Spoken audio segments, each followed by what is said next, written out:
السلام علیکم۔ مستقبل کی اتنی فکر کیوں؟ اپنے مستقبل کا ہر وقت سوچ کر کیوں پریشان ہوتے ہو؟ بہت لوگ اس فکر میں تو مسکرانا بھی بھول گئے ہیں، مگر مستقبل کی فکر کر کے کیا آپ کا مستقبل بہتر بن سکتا ہے؟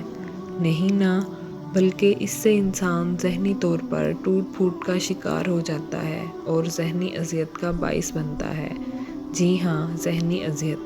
ہاں، محنت کرنا ہمارا کام ہے کہ ہم مستقبل کے لیے محنت کریں تاکہ کچھ اچیو کر سکیں، کسی مقام پر پہنچ سکیں، لیکن پتہ ہے اللہ پاک کی ذات اگر چاہے تب بھی انسان کامیاب ہوتا ہے، تب ہی ہمارا مقدر جاگ سکتا ہے۔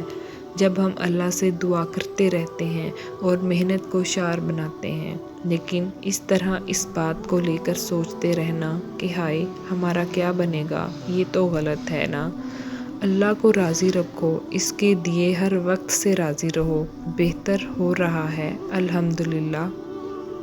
کچھ لڑکیاں اس فکر میں ہیں کہ ہمارا نہ جانے کیسے انسان سے نصیب جڑے گا، نہ جانے وہ ہماری امید پر پورا بھی اترے گا یا نہیں۔ ارے اللہ کی بندی، اللہ تعالیٰ نے آپ کو بنایا ہے نا، تو نصیب بھی اس نے بنائے ہیں، انشاءاللہ بہت خوبصورت ہی بنائے ہوں گے۔